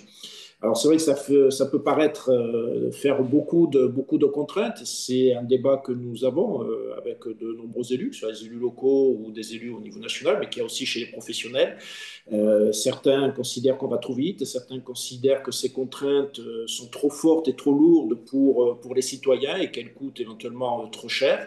Moi, je fais partie de ceux qui considèrent que ne rien faire, c'est ce qui va coûter le plus cher et c'est ce qui va faire que demain, on reprochera aux politiques, à l'élu, de ne pas anticiper, de ne pas avoir une vision, même si c'est difficile et compliqué de le porter aujourd'hui. Donc c'est vrai que j'ai eu, depuis quelques semaines, je me bats, j'ai sorti quelques tribunes, certaines d'ailleurs étaient un peu mal interprétées, pour dire attention, aujourd'hui, au sein de l'Assemblée nationale, nous avons des vrais projets politiques qui sont très différents. J'ai été très impliqué sur le zéro artificialisation nette, c'est-à-dire sobriété foncière. Dernièrement, la ZFE, qui est sur la qualité de l'air dans nos métropoles, a été supprimée lors d'un projet de loi en commission. Alors, bon, j'espère que ça va revenir. Nous avons une mission qui a été lancée par le ministre du Logement sur la RE 2020 et qui, à mes yeux, cette mission n'a pas été lancée forcément pour maintenir ni le calendrier ni les objectifs. Donc tout ceci est quand même toujours assez fragile. Donc, il faut vraiment qu'on monte avec tous les acteurs qui travaillent autour de ça. C'est pour ça qu'on a beaucoup d'associations, beaucoup de professionnels, beaucoup de gens. Et moi, je m'appuie beaucoup quand même sur ceux qui sont positifs. Alors, c'est peut-être ceux qu'on entend le moins, peut-être comme ça dans tous les pays, je ne sais pas. Enfin, en tout cas, en France, c'est vrai qu'on entend souvent plus les râleurs que ceux qui s'inscrivent dans ces démarches-là. Je veux vous dire qu'en tant qu'élu, moi, ce qui est important, c'est de voir que derrière, on a une dynamique, on a des cohérences. On a travaillé sur des enjeux importants parce que derrière tout ce qui vous a été présenté là, il y a des métiers, il y a de la compétence, il y a de la formation. Bien sûr, vous avez parlé de certification, de normes, etc. Mais ce sont toutes ces filières-là qu'il faut aussi mettre en place et accompagner. Je travaille beaucoup là sur les diagnostiqueurs, les fameux DPE, tous les diagnostics de façon globale. On essaie de regarder comment on peut organiser ces métiers à travers peut-être un ordre des diagnostiqueurs, peut-être pas immédiatement, à terme, comment on s'assure que les formations, peut-être la formation initiale, puissent être mises en place. Voilà, donc tout ceci, ce sont des choses qui sont longues à mettre en place, qui prennent du temps, mais en tout cas qui sont essentielles. Et derrière tout ça, ce que je dis souvent aussi à mes collègues, et qui est une réalité, c'est que ces enjeux d'aller sur, je vais parler de matériaux en particulier, de respecter ces normes. Moi, je pense à matériaux biosourcés. Mais je crois que j'étais venu, je vous l'avais dit lorsque j'étais venu vous rencontrer à Montréal, à l'université, c'est que sur mon territoire, j'ai une véritable dynamique. À travers une pépinière qui a été construite il y a une petite dizaine d'années, qui s'appelle Domoland, qui accueille des gens qui travaillent sur les matériaux biosourcés, nous avons aujourd'hui des entreprises qui commencent à s'industrialiser. Ces chefs d'entreprise, ces salariés de ces entreprises me le disent clairement chaque fois que j'y vais. Lionel, monsieur le député, si nous n'avions plus la RE 2020, si nous n'avions plus cette trajectoire, ces objectifs, nous ne pourrions pas passer à la phase d'industrialisation de nos process parce que nous ne serions jamais concurrentiels avec les process qui sont déjà amortis, des gros groupes pour qui c'est plus facile de vendre des matériaux qui ne sont pas forcément les plus respectueux de l'environnement. Donc cette dynamique, il faut je dirais l'aider et faire en sorte qu'elle puisse se développer. Et pour y arriver, nous avons besoin de calendrier, de quelques contraintes. Sinon, je peux vous dire que nous n'y arriverions pas. Moi, j'ai chez moi une entreprise qui travaille sur le béton bas carbone, ça s'appelle Materup. C'est grâce à ça. J'ai des isolants comme Wateco, j'ai les chambres de l'Atlantique, voilà, des petites structures maintenant qui commencent à investir quelques millions sur de la production, mais qui sont partis, qui étaient dans des petits bureaux. Moi, je les ai connus il y a quelques années, dans des petits bureaux qui cherchaient comment développer, comment faire en sorte que demain, on puisse avoir des matériaux qui nous permettent d'atteindre ces objectifs qui ont été fixés par le législateur ou par la réglementation. Voilà. Et aujourd'hui, nous sommes en phase de déploiement et on voit ça un petit peu sur tous les territoires. Donc, je pense qu'il y a un véritable enjeu aussi économique à travers ces contraintes. Voilà, donc moi je vois vraiment des choses fortes sur les entreprises, sur de l'innovation, des nouvelles technologies et bien sûr tout ce qui tourne autour, voilà, l'organisation bien sûr de tous ces métiers qui est importante et indispensable. Voilà, donc je ne voudrais pas vous fatiguer peut-être avec ce discours-là, mais on dire ce qui est important, c'est que les élus assument ces responsabilités, parce que c'est sûr que c'est beaucoup plus compliqué aujourd'hui dans l'opinion française de défendre le ZAN, le ZFE, le DPE, etc., vu comment les médias traitent ces sujets et vu comment certaines politiques ont plutôt tendance à les supprimer. Mais notre responsabilité, c'est de ne pas lâcher et de se battre. Et nous sommes quand même nombreux. Moi, je suis convaincu que derrière, on gagnera à avancer là-dessus et j'espère. C'est pour ça que j'étais venu vous voir à Montréal, que j'étais en Côte d'Ivoire il y a une semaine pour voir aussi comment on aménage le territoire là-bas, comment on peut travailler. J'ai décidé ce mandat d'être beaucoup plus actif justement à l'international pour voir comment la France peut s'appuyer sur les initiatives locales, mais peut aussi montrer ce que l'on sait faire et peut-être accompagner les pays qui veulent travailler avec nous. Voilà, je pense qu'on a beaucoup de choses à faire et c'est pas qu'un sujet franco-français. C'est pas qu'un sujet canadien ou du Québec, c'est pas qu'un sujet, voilà, c'est tout le monde. On doit tous s'aider et tous, je dirais, avancer ensemble. Et ce que j'aime beaucoup, on avait parlé avec, après j'arrêterai pour pas être trop long et dépasser mon temps, j'ai parlé avec Marjolaine, mais je crois que ce que fait l'Alliance HQE avec les pays francophones, c'est important. Voilà. Et c'est vrai que c'est beaucoup plus facile parce qu'on a peut-être quelque part un peu les mêmes bases de logiciels intellectuellement. Pour pouvoir avancer, on se comprend peut-être plus facilement. Et je le dis, je l'ai vu en Côte d'Ivoire la semaine dernière, il y a vraiment plein de choses à faire, collectivement à travailler. Et j'ai vu la carte du monsieur, là, justement, sur tout ce qui est certification à travers le monde, eh c'est génial. Moi, je trouve que ces coopérations sont essentielles. Et c'est ça qui devrait nous mobiliser aujourd'hui, et pas nos petites histoires franco-françaises, etc., qui doivent avancer et on doit continuer à régler nos petits problèmes et en tout cas suivre nos trajectoires. Voilà. J'espère que je ne vous ai pas fatigué, désolé, mais je voulais vous passer ce message. L'élu a changé un petit peu peut-être de ton et être moins technique que les intervenants précédents. C'est toujours un plaisir d'entendre l'enthousiasme de Lionel parce qu'il y a un côté, on se rend bien compte que l'argument phare des détricoteurs, en fait, de tout ce qui a été l'ambition environnementale des dernières années, c'est de dire que les politiques seraient hors sol, que ça marche pas. Et en fait, aujourd'hui, parmi les principaux alliés qu'on a, mais en fait, c'est les acteurs privés qui se sont engagés, qui ont fait les démarches et qui défendent aujourd'hui ces politiques environnementales, qui disent qu'en fait, ils reviendraient pas en arrière et qu'il faut pas revenir en arrière et qui soutiennent en fait ça. C'est intéressant parce que vraiment le dialogue va dans les deux sens. C'est pas une logique des politiques publiques qui vont contraindre, c'est vraiment une co-construction qui à la fin est co-défendue et c'est vraiment intéressant. Pour rebondir sur la communauté francophone, je pense que c'est essentiel qu'on puisse continuer à tisser ces liens-là ensemble parce qu'on a vraiment des échanges à poursuivre, des sujets sur lesquels vous êtes plus avancés, sur lesquels d'autres, nous, on l'est moins, etc. Et je pense que cette communauté francophone mondiale, elle est vraiment à consolider et à soutenir parce que finalement, on se rend compte que souvent la langue anglaise, elle est dominante, mais qu'en fait, elle est un frein pour certains acteurs pour s'approprier ces sujets-là, pour finalement aller dans une granulométrie plus fine. C'est des fois plus compliqué. Et j'ai une question dans le chat, je voulais pas louper d'y répondre, qui était de dire est-ce qu'à la fin, dans 20 ans, il y aurait plus qu'une seule certification, etc. Je peux juste témoigner de ce qui se fait en France autour de CAP 2030. C'est intéressant, c'est qu'en fait, on s'est réunis avec plusieurs associations qui portent des labels et des certifications différentes pour travailler ensemble, non pas pour s'annuler nos politiques les uns les autres, nos histoires les uns les autres, parce que c'est des histoires riches qui sont porteuses d'innovation, mais au contraire pour faire converger finalement nos grammaires communes pour qu'en fait les différentes dynamiques de certification, etc., labels, elles vont dans le même sens, celle de l'ambition, et qu'en fait il faut qu'elles soient peut-être plus souples pour communiquer entre elles et pour finalement converger vers des bonnes pratiques environnementales communes. Donc dire que dans 20 ans il n'y en aurait plus qu'une seule, je ne sais pas, je pense que ce serait peut-être dommage de perdre cette diversité, mais de les voir comme dialogantes plutôt que concurrentes, je pense que c'est intéressant. Bon, et je reprends la parole. Merci beaucoup, Marjolaine et Lionel, pour cette intervention beaucoup plus engagée que technique. Je crois qu'on a besoin et du contenu et des engagements pour développer toutes ces connaissances et les porter et les rendre applicables et reconnues.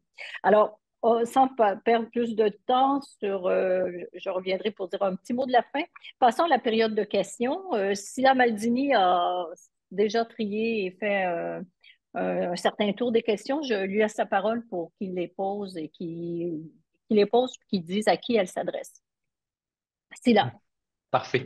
Merci, Madame de Serres. Merci à tous nos intervenants et intervenantes aussi, hein. Votre présentation a suscité beaucoup de questions.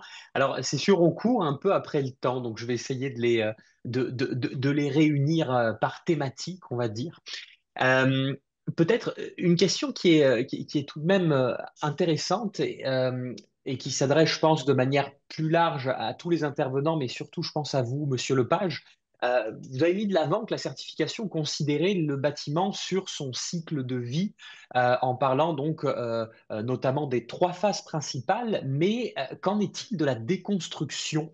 Est-ce que c'est quelque chose que vous envisagez de prendre à l'avenir, là, de considérer, on va dire? Alors, oui, alors très, très bonne question. Alors, on la considère déjà dans nos certifications, je dirais, à travers plusieurs thématiques.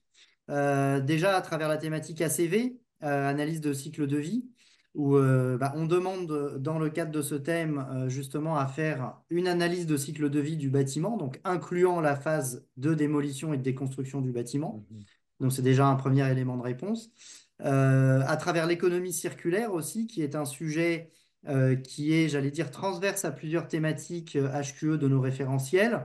Mais on va parler notamment on parle déjà dans la certification HQE du devenir des déchets de chantier. Donc, par exemple, quand vous avez une démolition ou une rénovation lourde du bâtiment, que vont devenir les déchets de chantier?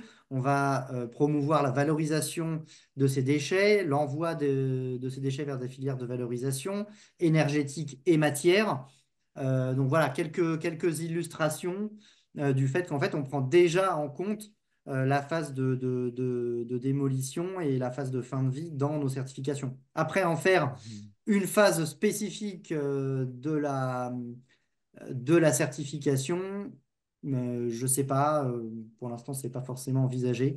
Je dirais qu'on l'envisage, enfin, je dirais que c'est déjà pris en compte dans différentes thématiques.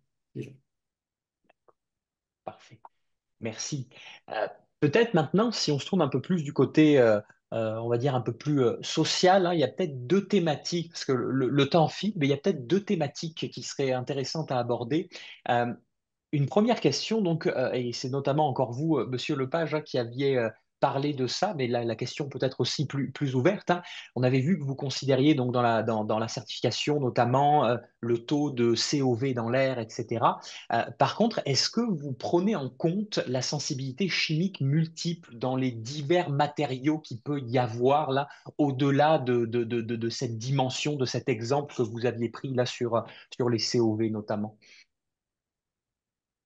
Alors oui, oui, on prend en compte l'impact environnemental et sanitaire d'une manière générale dans les matériaux qui sont mis en œuvre dans les bâtiments est abordé dans les certifications. Marjolaine avait parlé des FDES, hein, des fiches de déclaration environnementale et sanitaire. Donc on va retrouver dans ces éléments-là l'ensemble des données à la fois sanitaires et à la fois environnementales. Et donc les certifications intègrent justement toutes ces fiches environnementales et sanitaires, ce qu'on appelle les PEP aussi pour les équipements. Donc oui, oui, on prend en compte également ces sujets-là. D'accord. Merci. Et puis enfin, hein, peut-être pour finir, pour essayer de rentrer dans nos clous. euh, euh, donc, il y a eu un rendez-vous, hein, entre guillemets, qui a été donc initié il y a une dizaine d'années, donc un événement qui est aux France et au Québec à la destination donc, des matériaux biosourcés. Et ça a été la croix à la bannière, on peut dire, là, d'après le participant, pour faire décoller la filière du chanvre notamment. Et sa question, donc, plus particulièrement, porte sur comment faire bouger nos élus pour qu'il y ait une connaissance plus importante, hein, concernant aussi le bâtiment et ses autres, et les autres façons de faire, entre guillemets, on va dire. Question ouverte, pas tous en même temps. Peut-être juste pour parler d'actualité là-dessus. Tout à l'heure, je parlais des initiatives justement de ce genre d'entreprise. Alors, chez nous, le chanvre, ça démarre quelque part, mais on voit qu'il y a un potentiel énorme. J'ai une entreprise sur mon territoire qui fait et de l'alimentaire et du vestimentaire et du bâtiment à travers le chanvre. Euh, mais j'ai eu en janvier un gros groupe français, pour ne pas le citer, Vinci, avec qui j'ai eu l'occasion d'échanger. Et nous organisons le 21 ou le 22 juin, ils viennent passer toute la journée dans ma circonscription, rencontrer toutes mes entreprises de matériaux biosourcés. J'ai réussi à les faire venir parce qu'ils ont compris, je leur ai fait comprendre qu'il fallait qu'ils travaillent aussi sur la proximité. Au-delà des normes et du fait d'aller chercher des matériaux biosourcés, il faut qu'ils aillent chercher des entreprises à proximité de là où ils ont des chantiers. Voilà, donc toute cette réflexion est mise en place et donc je sais pas, j'invite tous les élus à faire la même chose, voilà, et chercher. Jeudi matin, je suis dans le bureau de comité exécutif de Bouygues, je vais essayer de faire la même chose. J'essaie de faire venir sur nos territoires ces entreprises qui sont des donneurs d'ordre, qui ont des moyens pour pouvoir faire en sorte que ces petites structures un peu plus innovantes, mais qui sont des structures d'avenir, puissent avoir des marchés et donc pouvoir se développer. Et comment vous convainquez vos collègues, là, les autres élus aussi, parce que c'était une partie de la question, comment vous faites là pour les motiver là? Alors écoutez, pour travailler en ce moment avec Vinci, j'ai l'impression que je suis le seul à travailler avec eux sur ce sujet-là et avec Bouygues aussi, mais je pense que derrière, ils seront quelque part, si on maintient le calendrier que l'on s'est donné, les objectifs que l'on s'est donnés, si les structures là, qui viennent s'exprimer sont toujours motivées, s'engagent, parce qu'elles aussi sont en relation avec les professionnels, avec tous les acteurs, naturellement, je pense que ça se mettra en place. Le problème, c'est savoir si on l'accélère ou si on ne l'accélère pas. Moi, j'essaie de l'accélérer sur mon territoire parce que j'ai un enjeu économique, j'ai un enjeu de territoire. Mais de toute façon, ces gros groupes nationaux, voire internationaux, sont obligés d'aller sur des nouveaux matériaux. Sinon, ils ne seront jamais dans les atteintes de l'objectif bas carbone, ils ne seront jamais HQE avec les nouvelles normes, ils ne seront jamais, etc. Ça sera beaucoup plus compliqué pour eux. Donc, de toute façon, il faut que tout le monde s'y mette. Mais c'est là où il faut faire en sorte que les contraintes et le calendrier, déjà, il faut le tenir. Il faut qu'ils nous permettent d'avancer là-dessus, parce que si on n'est pas un peu contraignant, on avance beaucoup plus lentement. Voilà.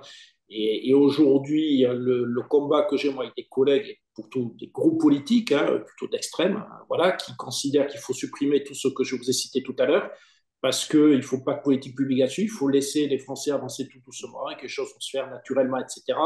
Je considère que ce n'est pas faire de la politique. Faire de la politique, ce n'est pas ça. Faire de la politique, c'est justement dire où on va et se donner les moyens d'y arriver.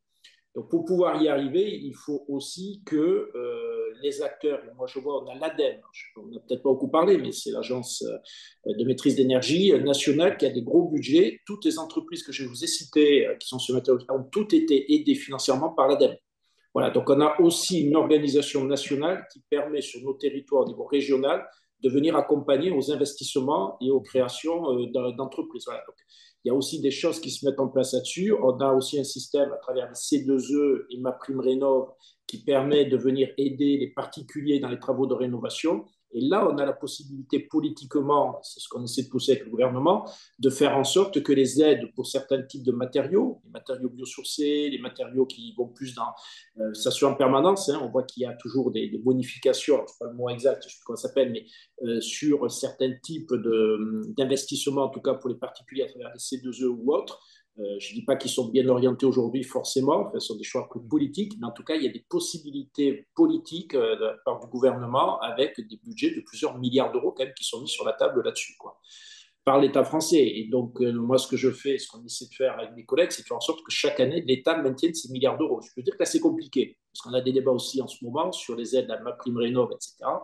Et on n'est pas sûr de pouvoir les tenir. Mais moi, je fais partie de ceux qui considèrent que si on met le bâton, il faut mettre la carotte aussi. Voilà, il faut que politiquement, on avance des deux côtés. Je n'ai peut-être pas répondu, excusez-moi, mais enfin, n'hésitez pas à revenir vers moi. Voilà, quand même. Merci beaucoup. Merci beaucoup. Je suis navré, je vais devoir mettre fin à cette période de questions pour essayer de tenir du mieux possible le temps que nous avons déjà dépassé. Puis je passe dès à présent la parole à Madame de Serres pour le mot de la fin.